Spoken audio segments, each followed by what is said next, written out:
നമസ്കാരം. ഇന്ന് പുതുവർഷമാണ് 2026. 2025 തിന്മകളൊക്കെ നമ്മൾ ഇന്നലെ കളഞ്ഞു കഴിഞ്ഞു. പക്ഷേ അപ്പോഴുള്ള ആ വർഷത്തിലെ നന്മകളെ നമ്മൾ കൂട്ടിക്കൊണ്ടുവരുന്നുണ്ട്, മനസ്സിലുണ്ട്. ഈ വർഷം നന്മയുടെയും ശാന്തിയുടെയും സമാധാനത്തിൻ്റെയും വർഷമാകട്ടെ. നമ്മുടെ മനസ്സുകളെയൊക്കെ നമ്മൾ ഇന്നലെ തന്നെ കഴുകി വൃത്തിയാക്കിയിട്ടുണ്ട്, ഹൃദയങ്ങളെയൊക്കെ. നമുക്ക് ഒരു നന്മ നിറഞ്ഞ ലോകത്തിന് വേണ്ടി നമുക്ക് ഒരുമിച്ച് പ്രവർത്തിക്കാം. നോക്കൂ, 2025 എന്ന് പറയുന്നത് പലതരം യുദ്ധങ്ങളുടെയും കുഞ്ഞുങ്ങൾ വരെയുള്ള കുഞ്ഞുങ്ങളുടെയൊക്കെ മരണങ്ങളുടെയും ഒക്കെ കാലമായിരുന്നു. നമുക്കതൊക്കെ മറക്കാം. നമുക്ക് ഈ വർഷം എന്ന് പറയുന്നത് ദൈവഭക്തിയോടെ, ഇല്ലെങ്കിൽ പ്രപഞ്ചശക്തിയുടെ ഭക്തിയോടെ നമുക്ക് മുന്നിലേക്ക് പോകാം. കഴിഞ്ഞതൊന്നും ആലോചിക്കേണ്ട.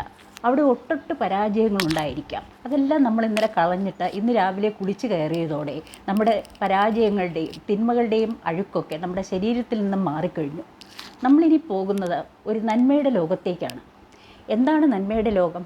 നമ്മുടെ മനസ്സിൽ അസൂയ, അഹങ്കാരം, മതം, അതായത് കോമ്പറ്റേറ്റീവ് അബ്നോർമലായിട്ടുള്ള കോമ്പറ്റീഷൻ, മതം, മാത്സര്യം, അഹങ്കാരം, ഇതെല്ലാം മാറ്റിവെക്കുക. നമ്മളൊന്നുമല്ല, അല്ലേ? ഒരു കുമിള പോലെ ചെറുതാണ് നമ്മുടെ ജീവിതം എന്ന് പറയുന്നത്. അതെപ്പോൾ വേണമെങ്കിലും പൊട്ടിപ്പോകാം. അത്രയല്ലേ ഉള്ളൂ മനുഷ്യൻ. നമ്മൾ എത്ര മില്യൺസ് അല്ലെങ്കിൽ കോടികൾ നമ്മൾ സമ്പാദിച്ചു വെച്ചാലും ഒരു ദിവസം നന്നായിട്ട് ആഹാരം കഴിക്കുക എന്നുള്ളതല്ലേ നമ്മുടെ കാര്യം. നമുക്ക് ഈ പൈസയും, അതായത് ക്യാഷും, നമുക്ക് അതുപോലെ തന്നെ അന്നവും ആഹാരവും, അതുപോലെ തന്നെ നമ്മുടെ ആരോഗ്യവും, നമുക്ക് ജീവിക്കാനായിട്ടുള്ള ശുദ്ധവായുവും സൂര്യപ്രകാശവും ഒക്കെ നൽകിയ ആ പരമാത്മാവിനെ, പരിശുദ്ധാത്മാവിനെ, ആ പരമമായ ഭഗവാനെ നമുക്ക് സ്മരിക്കാം. നമ്മുടെ മനസ്സ് മറ്റുള്ളവർ നന്നാകുമ്പോൾ ആനന്ദിക്കട്ടെ. അതുപോലെ തന്നെ മറ്റുള്ളവരുടെ വല്ല പ്രയാസങ്ങളും വരുമ്പോൾ നമ്മുടെ മനസ്സും അതുപോലെ വിഷമിക്കട്ടെ. നമ്മൾ അവർക്ക് പറ്റുന്നത്രയും സഹായങ്ങൾ ചെയ്യുക. എന്തിനാണ് നമുക്കൊരു മനുഷ്യ ജീവിതം തന്നിരിക്കുന്നത്? നമ്മൾ ഭഗവാന്റെ അതേ രൂപത്തിൽ ആണ്, അല്ലെങ്കിൽ ഈശ്വരൻ്റെ അതേ രൂപത്തിൽ ഇവിടെ സൃഷ്ടിക്കപ്പെട്ടിരിക്കുന്ന മനുഷ്യൻ. ഭഗവാന്റെ ചെറിയ ഗുണങ്ങളെങ്കിലും നമ്മൾ കൈപ്പറ്റണ്ടേ? നമുക്ക് വേണ്ടി മാത്രം ജീവിച്ചാൽ അത് സ്വാർത്ഥതയാകുകയില്ലേ? സമൂഹത്തിന് വേണ്ടി അല്പമെങ്കിലും നമ്മൾ നീക്കി വയ്ക്കുക. സമൂഹത്തിലെ താഴെത്തട്ടിൽ, അതായത് നമുക്ക് പല രീതിയിൽ നമുക്ക് പറയാം. അതായത് സാമ്പത്തികമായി താഴെത്തട്ടിൽ നിൽക്കുന്നവർ, ദുരിതം അനുഭവിക്കുന്നവർ, ആരോഗ്യപരമായിട്ടുള്ള കണ്ടീഷൻസ് അഭിമുഖീകരിക്കുന്നവർ, അങ്ങനെയുള്ളവർക്കും വൃദ്ധജനങ്ങൾക്കും കുട്ടികൾക്കും വേണ്ടി നമുക്ക് ഓരോ മാസവും കിട്ടുന്ന ശമ്പളം അല്ലെങ്കിൽ പൈസയിൽ നിന്നും ഒരല്പം മാറ്റിവെക്കുക. നമ്മുടെ മനസ്സ് എന്ത് സംതൃപ്തിയാവും. നോക്കൂ, നിങ്ങളിപ്പോൾ ഈ ശുഭവർഷം തുടങ്ങുമ്പോൾ നിങ്ങളുടെ കയ്യിൽ ദശാംശം ദൈവത്തിന് കൊടുക്കണം എന്ന് പറഞ്ഞിട്ടുണ്ടല്ലോ ബൈബിളിൽ. അതുപോലെ തന്നെ ഒരു ദശാംശം നിങ്ങൾക്ക് ഇപ്രാവശ്യം ശമ്പളം കിട്ടുമ്പോൾ ഏതെങ്കിലും ഒരു ചാരിറ്റിക്ക് വേണ്ടി ഉപയോഗിക്കുക. നമുക്കറിയാം, ഞാൻ ട്രിവാൻഡ്രത്താണ്.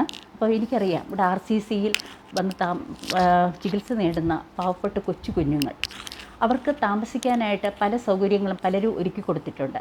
അപ്പോൾ അവരുടെ ചികിത്സയ്ക്ക് വേണ്ടി, അല്ലെങ്കിൽ അവരിവിടെ താമസിക്കാൻ വരുമ്പോൾ അതിനു വേണ്ടിയുള്ള ചെറിയ സഹായം നമുക്ക് ചെയ്യാം. വലുതൊന്നും ചെയ്യാൻ പറ്റിയില്ലെങ്കിലും ഒരു 100 രൂപ അതിനുവേണ്ടി മാറ്റിവെച്ചാൽ അത് നല്ലതായിരിക്കും. ദൈവം അവരിലാണ് കുടികൊള്ളുന്നത്. നമ്മൾ കൊണ്ടുവന്ന സ്വർണ്ണ കട്ടികൾ ദൈവത്തിൻ്റെ മുൻപിൽ വയ്ക്കുമ്പോഴും, അതുപോലെ തന്നെ സ്വർണ്ണ കുരിശ് പള്ളികളിൽ സ്ഥാപിക്കുമ്പോഴും ഒക്കെ ഓർക്കുക, എന്താണ് വിവേകാനന്ദൻ പറഞ്ഞത്? മാനവ സേവയാണ് മാധവ സേവ.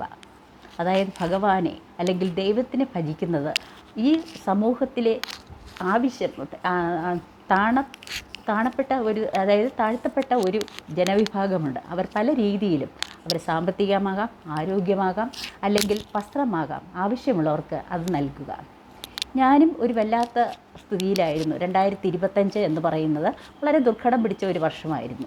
2026 ഞാൻ എൻ്റെ തിന്മകളെയൊക്കെ കഴുകിക്കളഞ്ഞു. അതിൻ്റെ ഒപ്പം തന്നെ ഈ ദിവസം രാവിലെ എനിക്ക് പറ്റാതിരുന്ന ഒരു സമയമാണ്, രാവിലെ എഴുന്നേൽക്കുക. അതായത് 6 മണിക്ക് മുൻപേ എഴുന്നേൽക്കുക. സൂര്യപ്രകാശം വരുന്ന സമയത്ത് ഉദയസൂര്യൻ്റെ പ്രകാശം കുറച്ച് കൊണ്ടുകൊണ്ട് അല്പസമയം മനസ്സമാധാനത്തിന് വേണ്ടി നമ്മൾ മെഡിറ്റേറ്റ് ചെയ്യുക. അപ്പോൾ തന്നെ പോസിറ്റീവായിട്ടുള്ള എനർജി നമ്മളിലേക്ക് വരും. ഇന്നലെ എനിക്കില്ല, ഇന്നാണ് ഞാൻ തുടങ്ങുന്നത്. ഇനി ഞാൻ നാളത്തേക്കുള്ള പ്രയാണത്തിലേക്കാണ്. പക്ഷേ ഓവറായിട്ട് നാളെപ്പറ്റി എനിക്ക് ചിന്തിക്കാൻ ദൈവം ഒന്നും നൽകിയിട്ടില്ല. നാളെ വരുന്നത് പോലെ വരട്ടെ, ദൈവമേ നന്മകൾ മാത്രം സംഭവിക്കണേ എന്നുള്ള ഒരു മനസ്സിലൂടെയാണ് ഞാൻ കടന്നുപോയിക്കൊണ്ടിരിക്കുന്നത്. ഞാൻ നിങ്ങൾക്കെല്ലാവർക്കും വേണ്ടി ഒരൊറ്റ നിമിഷം പ്രാർത്ഥിക്കുന്നു. ലോകാ സമസ്തോ സുഖിനോ ഭവന്തു.